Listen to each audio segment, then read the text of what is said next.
Now it's on.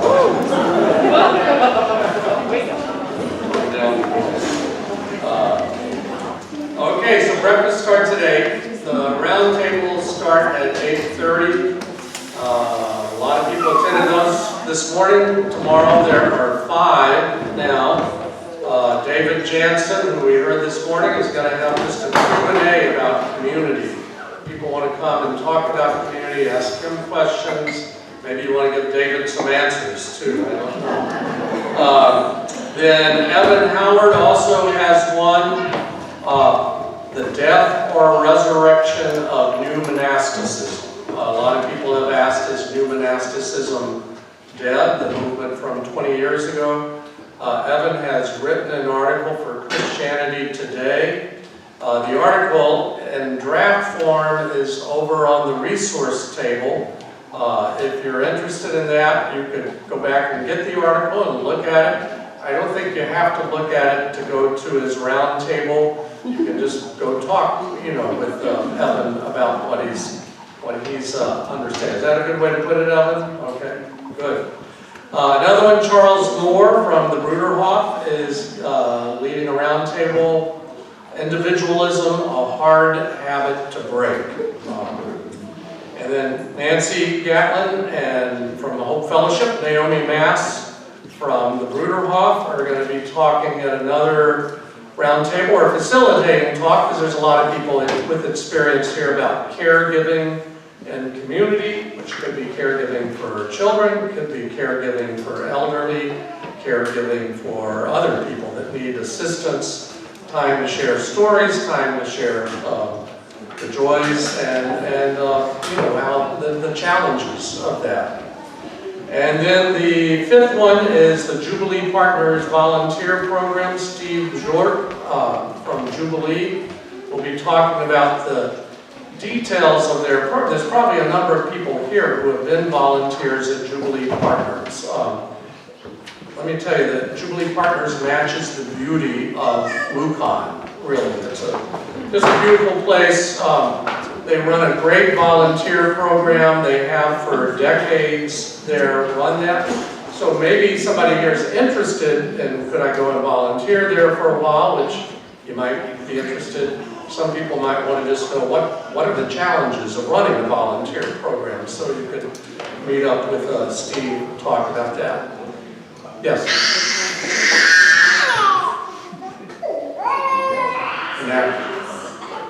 What's that? I'm not aware of the 6th one. It's not on my list.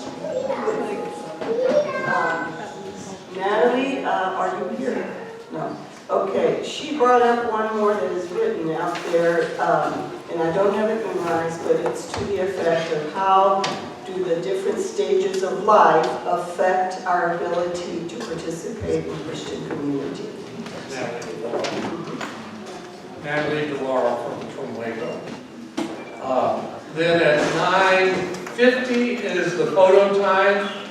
Everybody really make an effort to be in the photo, because if you're not there, then you're not in the photo. We're not going to Photoshop you in. Later, if we've done that back home, we'll have a face that we'll just add to somebody that's not there for a whole fellowship picture. But be there, because we'll all look back at this crowd and remember. It'll help remember who you talked to and the blessings of being here. I think that's the announcements. Is there anything else we have to have now? Can I ask a question about one of the open tables tomorrow? Yes. Yeah, so a few times you mentioned about Evan's article being out on the table. I've looked out there a couple times, haven't seen it. Am I in the wrong spot, or are they all gone, or is there more available? What's on? Oh, Evan's article? Evan's article? I looked before dinner, and there was still some copies there. Where are they? Where are they? The resource table? Oh, okay. Okay, yeah. Okay. Resource table with a lot of books and so forth. Thank you. Yeah. Okay, I'm going to turn it over to Deb.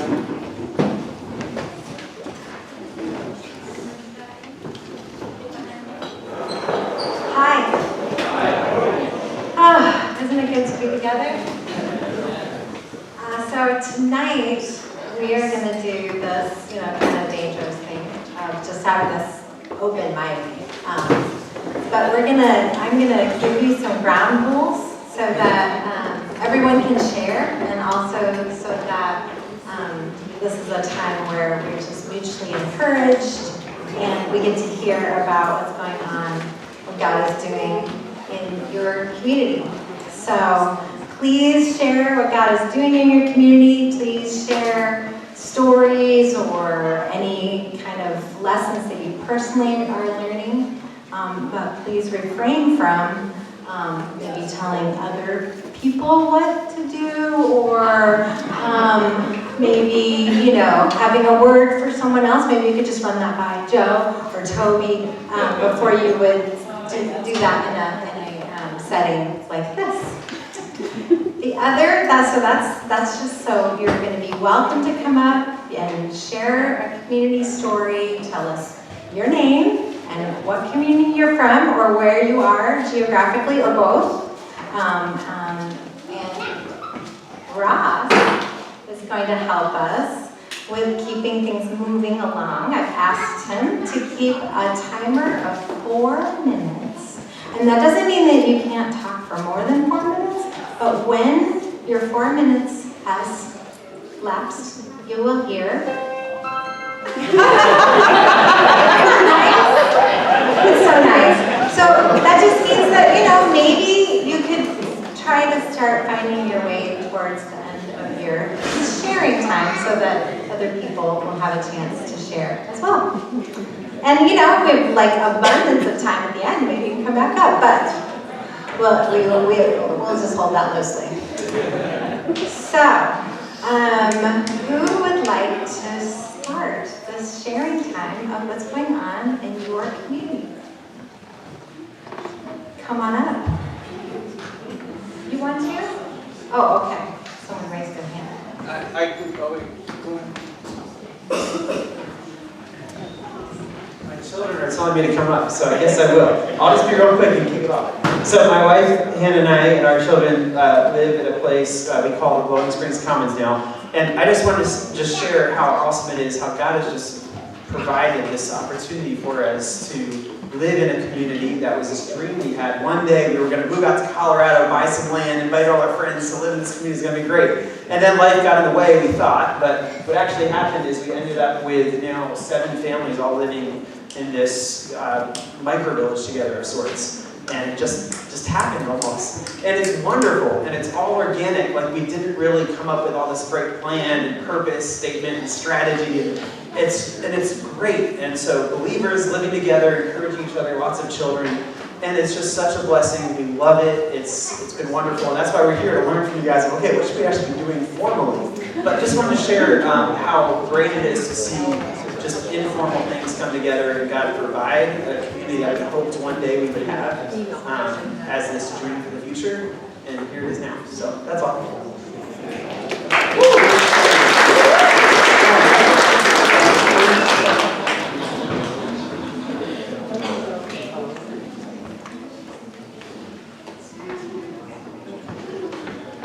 Elena, one of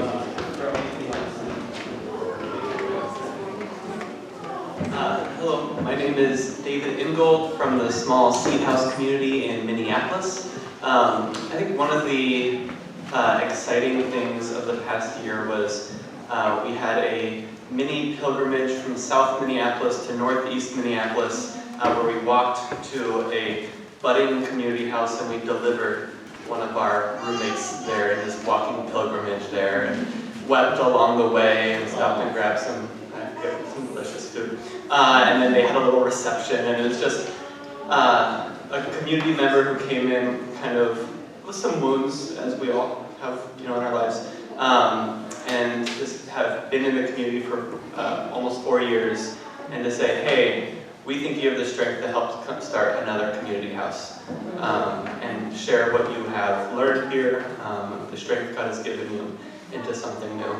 And so now we get to see them storming and forming together, but it's like it's a bittersweet thing to lose someone who's grown very dear to you, but to actually be able to say, hey, this, and for them to have the vision of communities multiplying the cities, because there's just a lot of people looking for households to belong to. So we've just been grateful to be part of that story. Could you say a little more about your community? Seed House, we have a covenant together with a few values, but it comes down to some simple rhythms of life together. 5 single people, co-ed.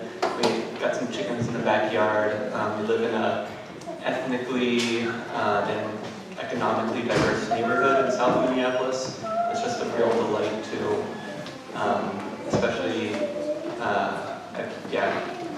all the, quinceañeras and stuff that we get to participate in as our neighbors throw parties. And we've been going for about 5 years or so. Elena and I founded it at that time, and we've had people there for a little bit of time, some people there for longer.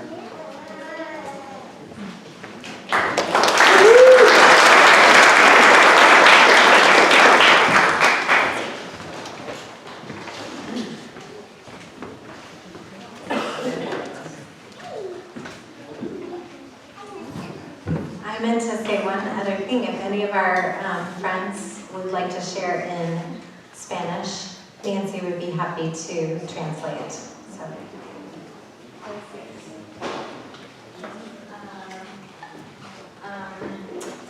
Yes. Yeah. David's telling me to say it in Spanish. Can I do it? No, can I do it in Spanish so they Yes, can yes. translate it there and go and ask you to translate me? Yeah.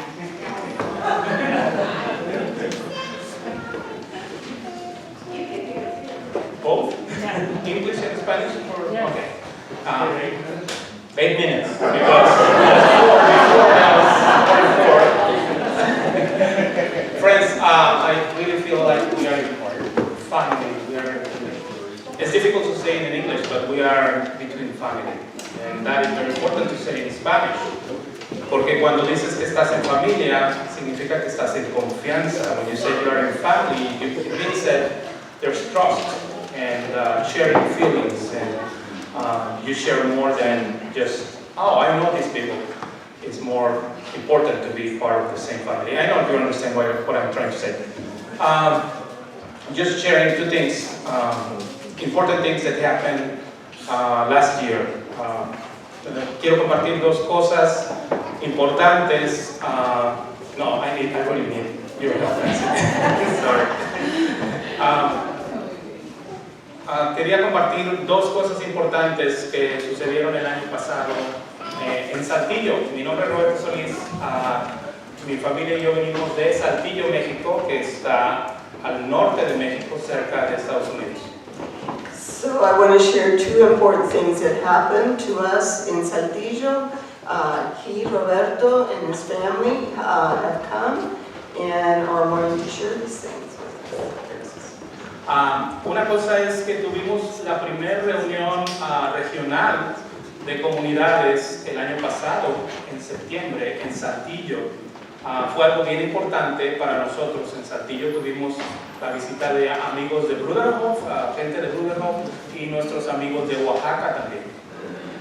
So last September, a year ago September, they had the great pleasure of being able to host the first regional conference of NCN, or group of communities in Mexico, and people from the Bruderhof here in the States and also from Oaxaca, Casa de Esperanza, were able to join in this weekend. Y eso es bastante importante porque cuando hablamos de comunidad intencional cristiana en México, hay muy pocos ejemplos a los cuales podemos señalar. Es decir, como ellos o como aquellos otros. Y esta fue una oportunidad de que nuestros amigos de otras iglesias pudieran conocer a personas que viven en comunidad. So it's really important to get together, because when you talk about Christian intentional communities in Mexico, people don't have a reference point for that. So to be able to say, like these people and those people that came and gathered with us, then people start to get an idea of what is being talked about. Así es que estamos muy contentos y estamos planeando, si si Dios permite, una reunión próximo año también, una reunión. And so that we are very grateful for that, and we're beginning to plan another regional conference this coming year, and hoping that it will be also a blessing. Just second thing is important. My father-in-law passed away last November, and that is very important because he was one of the first, the one that started the church where we are right now. He was one of the pastors. So it was something very important for the community, and we have the pleasure of having my mother-in-law Raquel. Now I say it in English, so you have to say it in Spanish. Oh, ok, bueno, diciendo nomás que su yerno, tu suegro, perdón, tu suegro había empezado, fundador de la iglesia ahí en Saltillo, falleció el año pasado en noviembre, y la alegría de poder tener a su suegra visitando con nosotros en este fin de semana. Bienvenida, hermana. Gracias.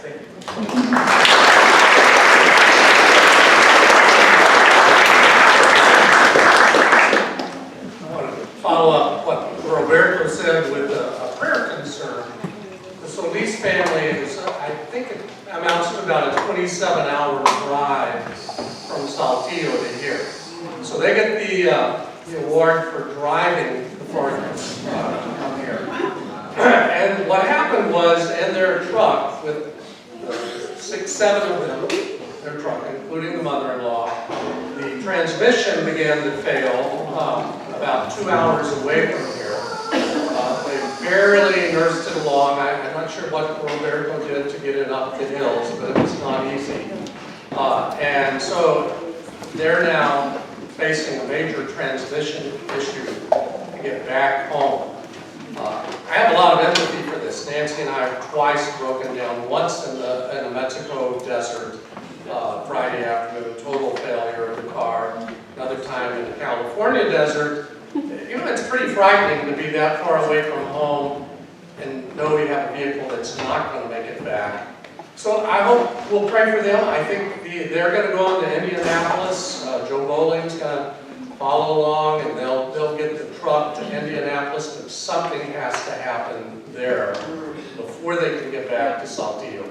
So let's all, several of us prayed them across the border. I mean, the border at Eagle Pass is hard to get across, and they got across just very easily this time. So we need to pray for them as they face this challenge of getting back home. And also, if anybody, I know you've all got, financial needs you're trying to meet, but if you can make a contribution, if you can see your way clear to do that, because who knows how much this is going to cost for them to get back to Saltillo, well then probably that's the easiest way is just to talk with Roberto about that, if you would. So raise that concern. Thank you.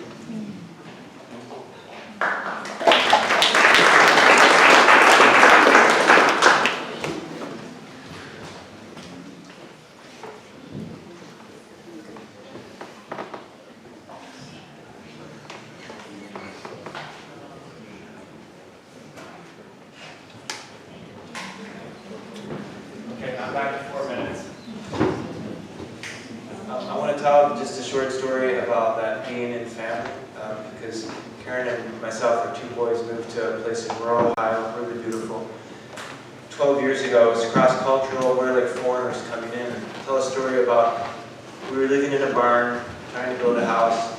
We heard stories of neighbors running drugs up through an old logging road that went right through our land, through the forest. Several times I tried to stop a four-wheeler and it would just go really fast right through there, and it wouldn't stop. So I had a good idea. I took my chainsaw, walked up, and I cut several trees down to block the road so that next time they went, I could chase them up there and see what it was. I didn't run that idea past my wife. It turned out to be maybe not the best thing to happen, but these 2 came down and chased them up the hill. And I got there too late. He had The girl jumped off the back of the bike, the guy ran through the woods, she jumped back on it, and they left. Well, they went all the way around through the forest, and they came back to their house. About a half hour later, their dad shows up with their mom, and he's just cussing me out. And said, what are you doing chasing my kids up through there? And I said, well, they're not stopping to talk to me and have a relationship. He said, they're going to visit their grandmother. And I said, I want them to visit their grandmother, but I want to know who they are. We're living here now, I have 2 little kids. From that day, we started a relationship where we began to know one another. And just before we came here, I think I mentioned we had a dairy cow. She died about a month ago. Our relationship is to the point now that when the cow was dying, I went to this young fellow, Corey, who's become a friend, and I said, can you dig a hole with your backhoe and help me bury my cow? And he was like, sure thing, came down, brought his backhoe, dug the hole, helped bury it. And then I bought him a 12-pack of Bud Light and gave it to him the next couple days. And that night that I gave it, I left it at his house for him. He came up to my house for the first time. This has been 12 years, and he felt comfortable enough to come to the front porch almost at dark and knock on the door just to talk to me. And to tell me that his mom's buying a backhoe and he would come do any work on our farm for free just to help us out. But that's the kind of long story it takes to get to be at this point where we are family. And we don't necessarily share the same understanding of faith, but we understand the depth of love and care for one another that is really deep, and I want to share that story with you. It's a sign of hope and persistence in relationships and care for each other.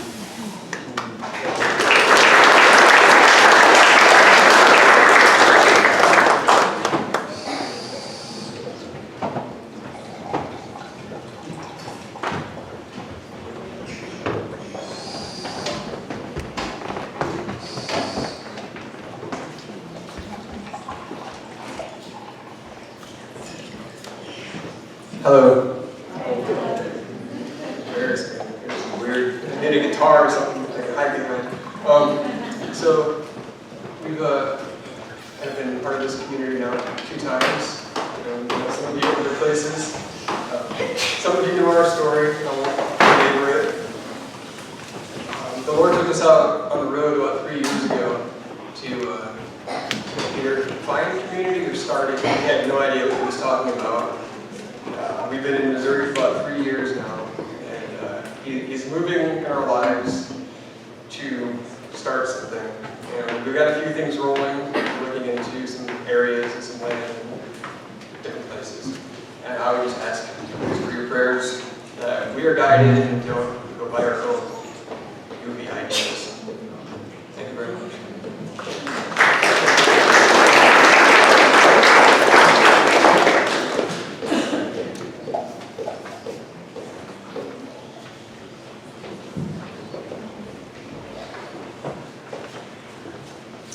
Hello, my name is Bart Marnian. My wife and I are Path of Life Farming Community in Yosemite, Yosemite, Kentucky. And I just want to share a little bit about when we got started. It was literally when we worked. I'm out there working by myself, and just laboring and laboring and laboring and laboring, and I kept hearing the Holy Spirit say, "Ask for help, ask for help." I don't know. I got this. And I was laboring along, just kept going and going and going. And then one day, I had a big project coming up, and I thought, I need help. Now I know I need help. And at that time, there was a young man in jail that I was connected to, who is a part of the Anabaptist community where we're at. And he and I developed a relationship. We were doing some studies together and just having fellowship more than anything else. And he connected me to his to Poplar Hill Fellowship there in Yosemite. And through that connection, I went to their Friday morning men's prayer time. And what a joy. And one thing led to another. One guy came up to me and says, "Hey, I'm really interested in knowing what you're doing." And I said, "Sure."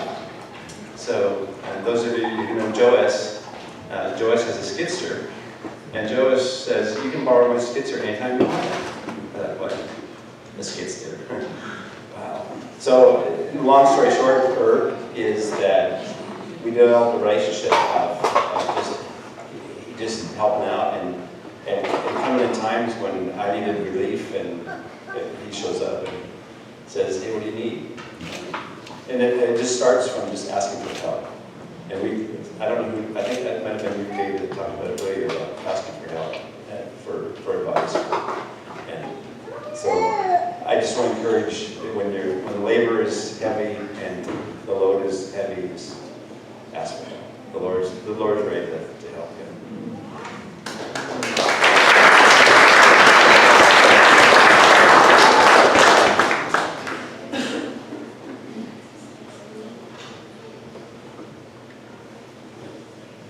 What's a skitzer? Oh, yeah? A skid steer. A skid steer? A skid. Okay, I read machinery. It's a machinery.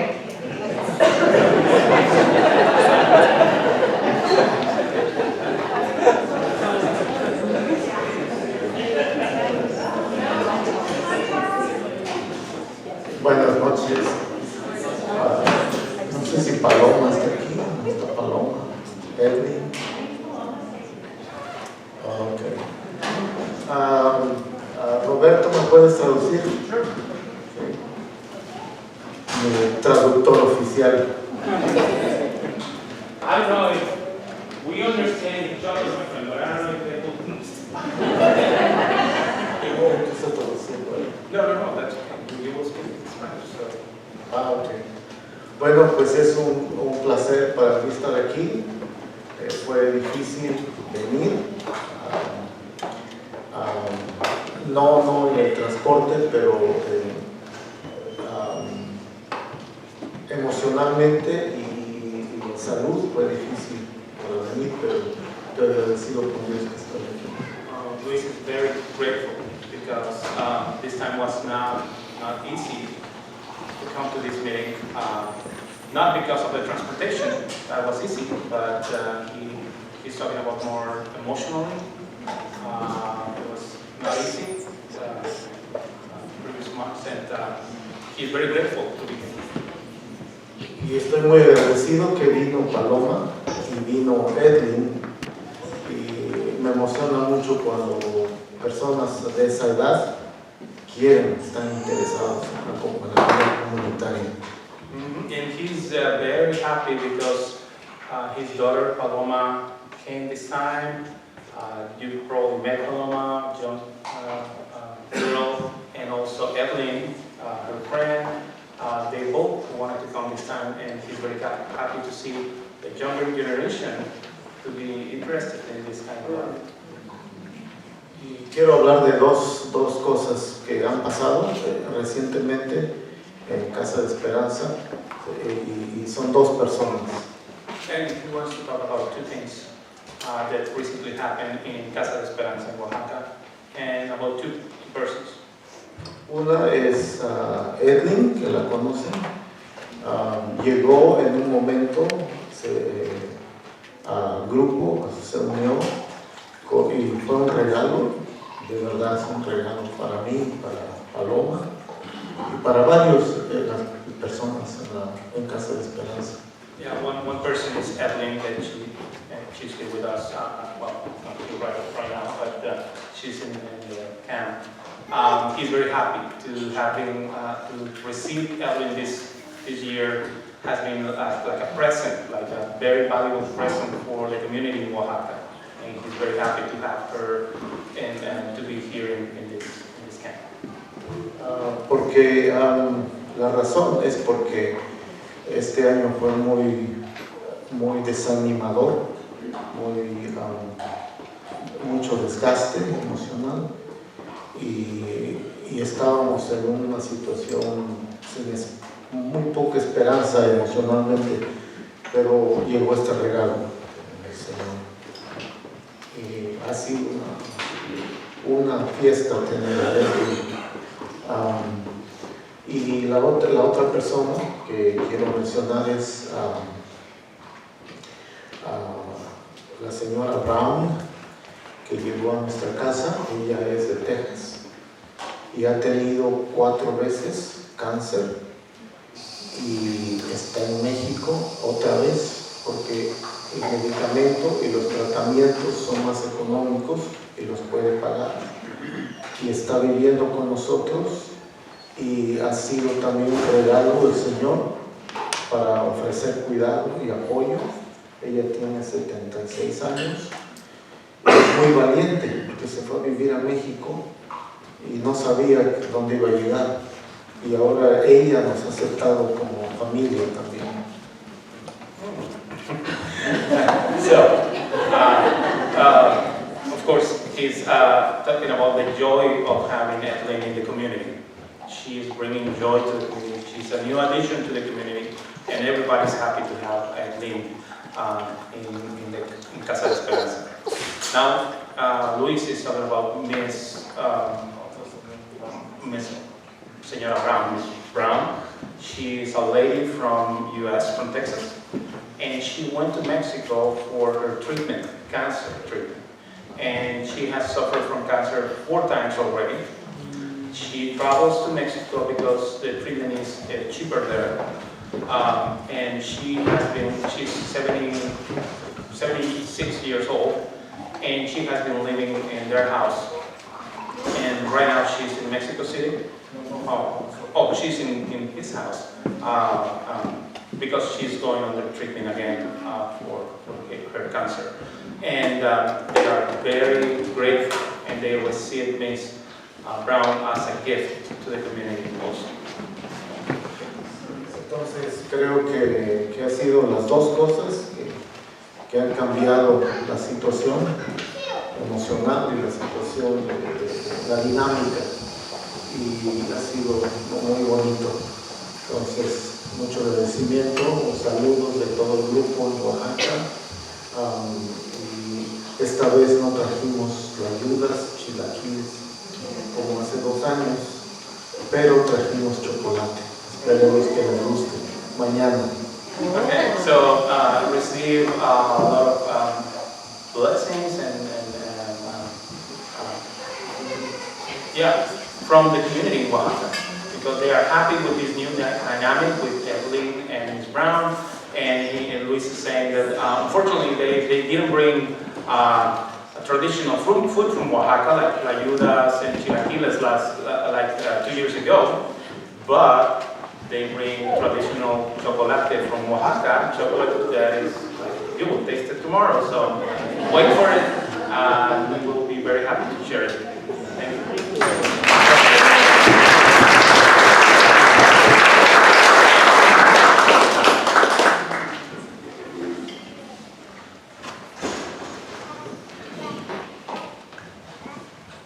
So my name is Charles Moore. I'm from the Bruderhof. I'm going to go really long until Ross plays that little. That's so cool. I want to hear that.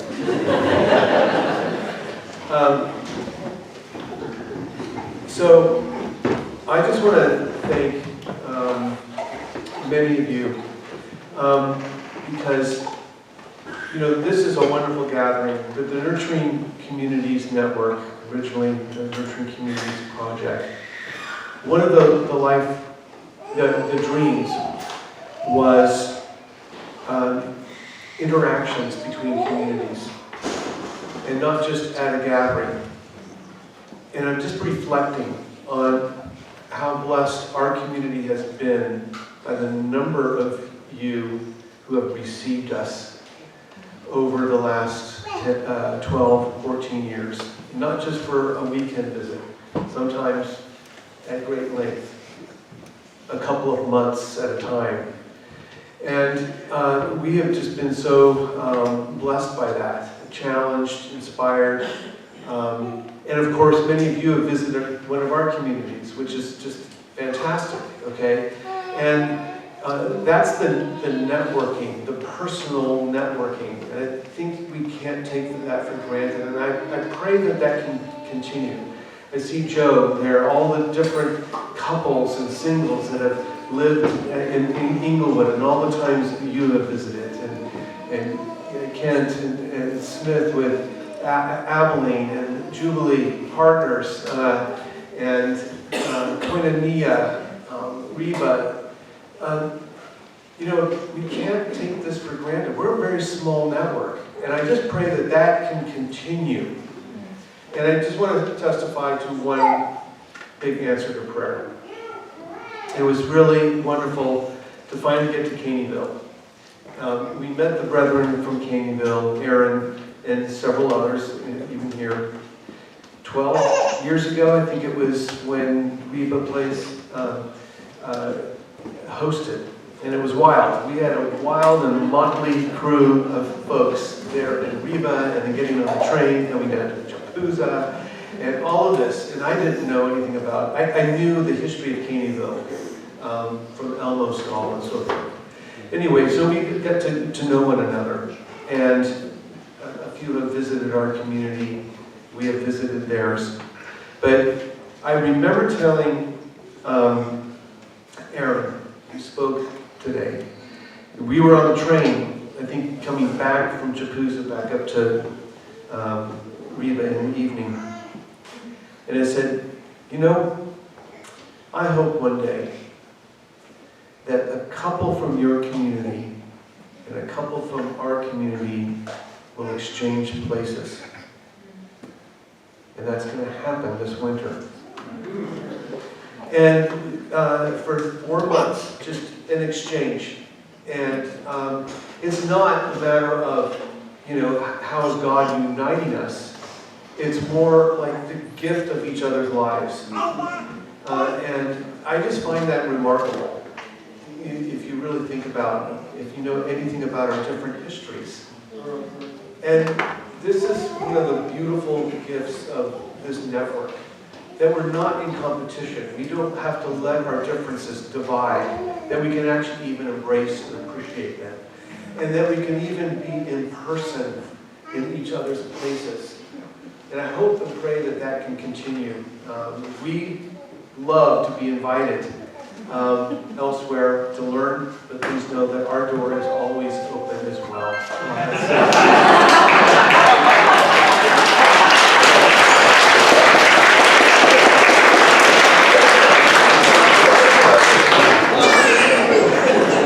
I just have to say one thing about that. Do you remember the wild, what do we call it? No talent show? Oh, the lack of talent night. It was the full gamut of, like, I mean, Andrew Howard was flinging fire, right? Juggling fire, and it was, anyway, and Chico's stories, oh my gosh. Anyway, and the art slides, yeah, it was everything. You can imagine. Anyway, that's all.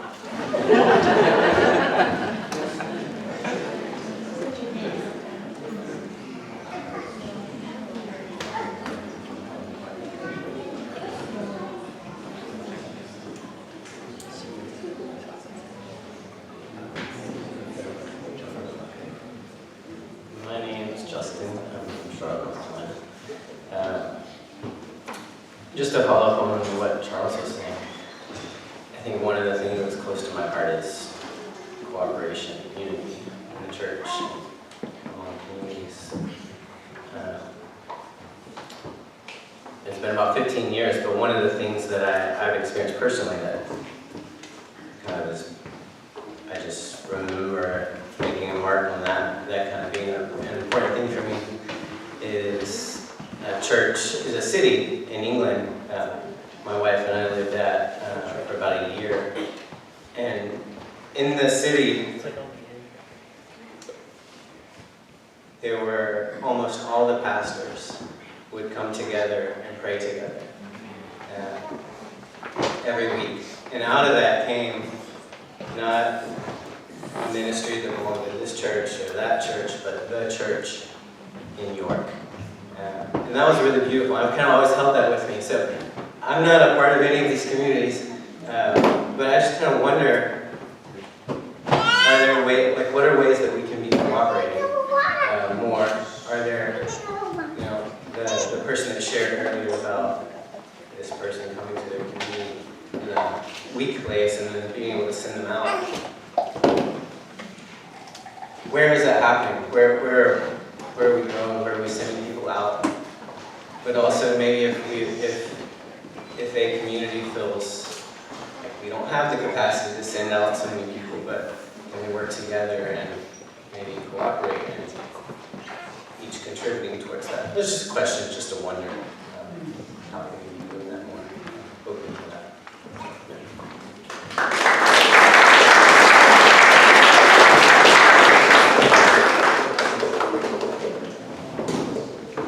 Hi everyone, my name is Ashley. I'm from Church of the Sojourners in San Francisco. I first wanted to say thank you all. This has been a huge blessing and encouragement just being here. And I appreciate the ways that you all already feel like family. I've just met many of you. And some of you I haven't met yet, so I hope I can get the chance to. I just wanted to share a couple updates from our community. And a few prayer requests. So we are a pretty small community, so a celebration for us is we have a new apprentice this year. His name is Jason. So we have a year-long apprenticeship program for those who are interested in community and learning about our life, and so he just joined us, which is a huge blessing. But on the kind of sadder side, we were expecting an Ethiopian family to join us, but their visas were denied. And that was a huge bummer. So if you could be praying for them, it's the Obse family. They were really looking forward to being here, and due to all of the turmoil surrounding immigration, I think that was partly why their visas were denied. So yeah, pray for that. And then kind of shameless plug here of if you want, we have an apprenticeship program. And if you're interested in community, please see me or Tim. But yeah, really grateful for that. And then another celebration, for those of you who know Nate Paquette, he celebrated his 50th birthday this year. We got to have a huge celebration. It was very fun. We built a bowling alley in our garage, which was pretty great. So it was pretty cool. But, so got to do that, and lots of fun celebrations and good things. And then just prayer requests. One of our households, we have several women who live there. And there's some mental health struggle, physical health struggle, some big kind of painful decisions that have been made amongst us. And so if you could be praying for those women. And then I know several of you know Zoe Mullery, and she's been going through just a rough time. So if you could be praying for her. And her mom's health is pretty poor right now. So that's been a huge weight. So I know she would really appreciate it for those of you who know her, to be praying for her. But yeah, just thank you all so much for this encouragement and for your prayers.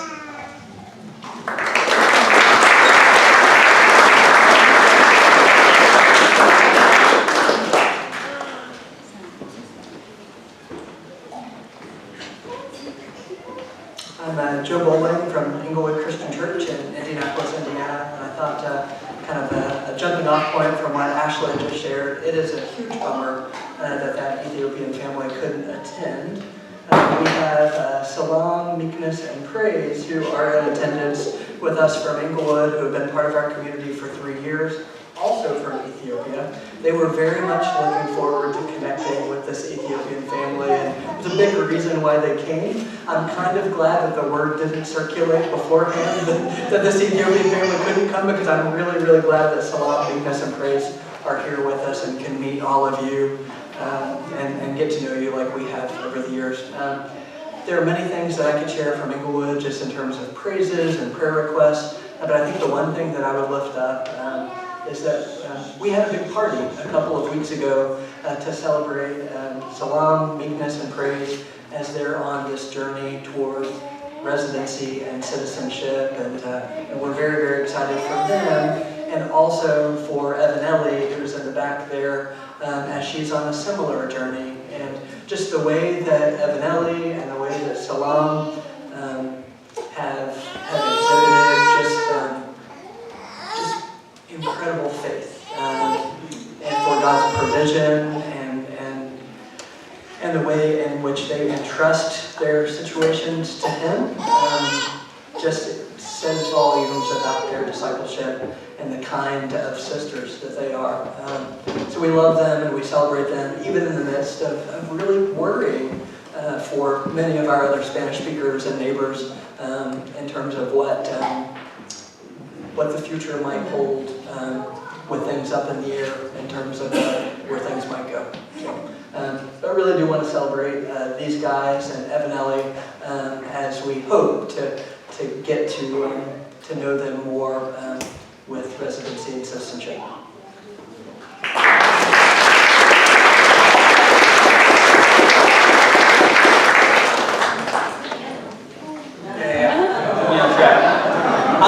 I'll be very brief. Just continuing on the theme of parties, just a joy from our past week at Bloomington Catholic Worker. We have a guest named Carl who spent his whole adult life in prison, and then he had 2 years of parole, and so he got off paper on Tuesday, and so we threw a big party for Carl, and we said, like, what do you want for dinner? He's like, I want pork chops and I want good wine. And we're like, oh, good wine, like voluntary poverty and all that, like, what do you mean? He's like, I want the good wine that's in the box. Carl, that we will do. So we very rarely do alcohol at Bloomington Catholic Worker gatherings, but we got through the entire box of Franzia, and it was so good.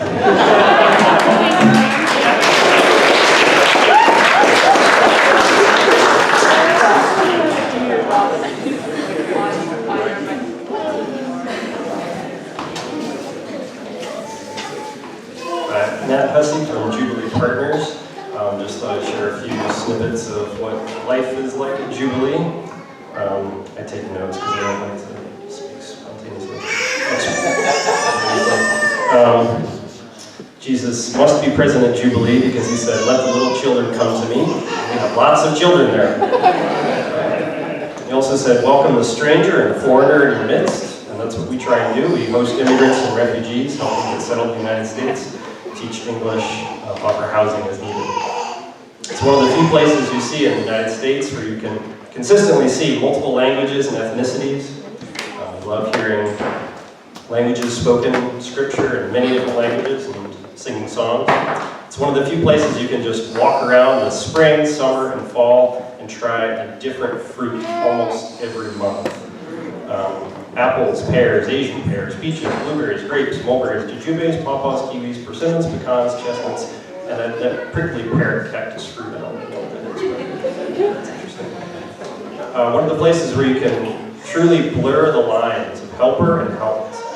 And I'm not always able to communicate to the immigrants and refugees. I just speak English, but I love receiving their food. We try and give the gift of dignity by helping people give back to us. It's nice. So we love being neighbors with an Ethiopian mom of 2 kids. I would go over there and unclog her toilet for the umpteenth time, and she would feed us injera. Great. Singing at worship, becoming like family to one another. And in the words of Don Mosley, never hear this too many times, putting love into action.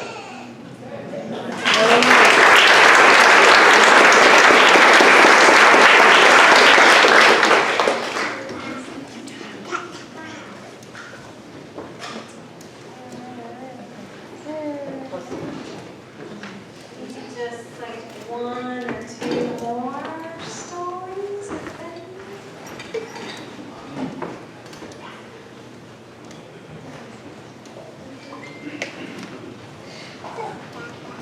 Hello, good evening. Peace of Christ be with you. Amen. I bring greetings from the community of Reba Place Fellowship in Evanston, Illinois. And you've heard a lot about us through Viv Jansen. So thank you for receiving us. And as the youngest member of our community, it's such a blessing to see the amount of fruit that this movement has provided in our generation. Just some updates.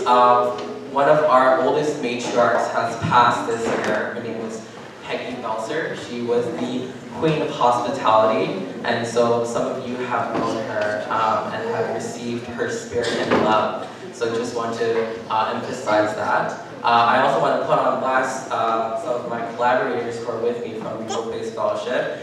David Jansen, along with Joanne Jansen, had celebrated their 60th anniversary.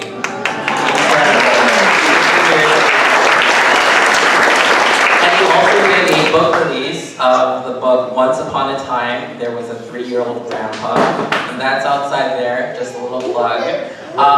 And also, Sally won an award from her seminary, AMBS, the Anabaptist Mennonite Biblical Seminary, with a distinguished award of Alumni Ministry and Service Recognition. So,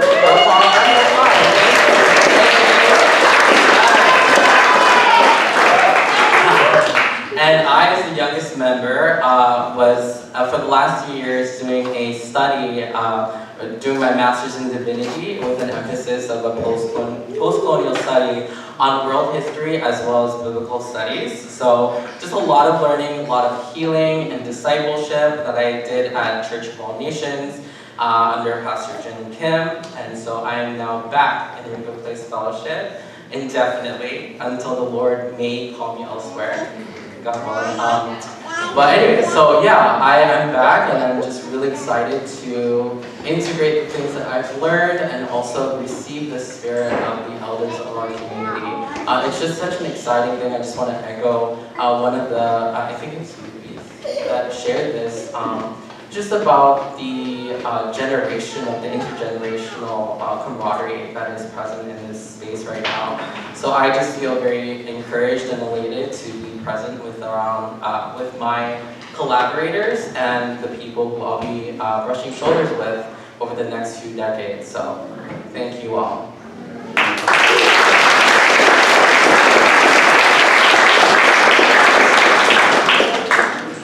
So we'll do some more of this on Monday morning at our gathering. Hopefully you guys can all stick around till then.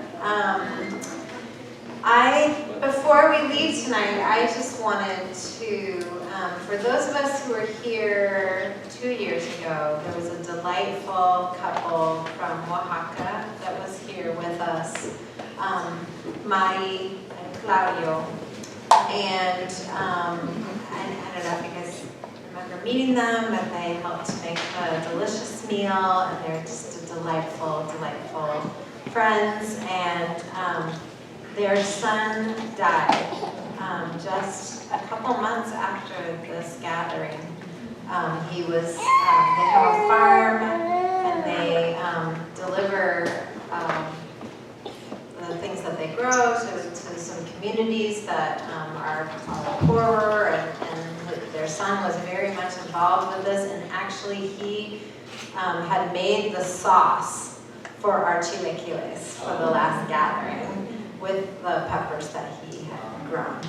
And he was driving, and it was a curvy road, and the truck went off the side of the road, and he was killed. But the 2 young people that were in the car with him survived. But it's just a great, great, great loss for this family, for the community, and I think also Paloma was telling me that they had kind of split their time between sort of this more rural farming community and the Oaxaca community, but now they're kind of full-time at the farm.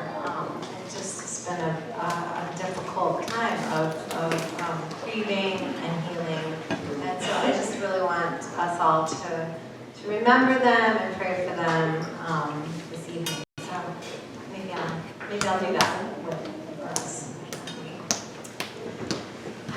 God, we are grateful to be here, to be in a place that feels like family, that feels like a place where we are known and received as we are. And we are so thankful that Mari and Claudio were able to be with us 2 years ago, and we feel their loss physically with us, and we also just want to acknowledge the great loss that they've had in the interim of their son. And I pray, God, that you would be especially close to them, God, that they would feel that we are just lifting them up and that we are just near them in this time of grieving. And I pray, God, that you would continue to be near them as they are in this, very brokenhearted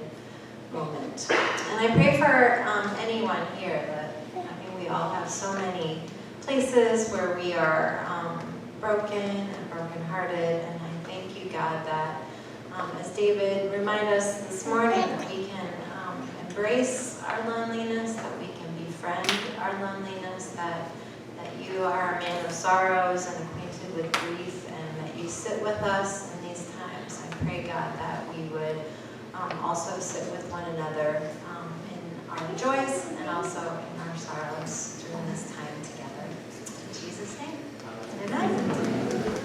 So, is there anything else happening tonight? Campfires. Here comes Toby to tell you. Yes, campfires. Campfires are in slightly different places. The same one where lots of people were last night, the swing ring by Monday, that will be going. This is our host at our Luton host from Camp Luton, lighting these fires and making sure they're safe and doing it where we ask them to when. When you see any of them at our meals, we made them welcome to join us. Thank them for their hospitality and their service to us. Okay, the other two fires are at Orchard Cabin Area and Village Cabin Area. A number of us.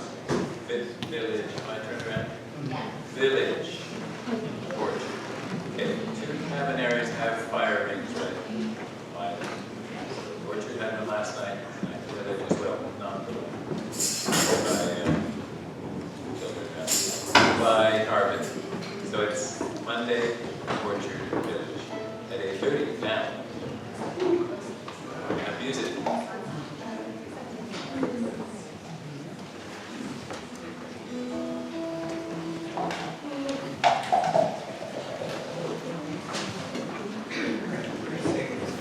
One last song together.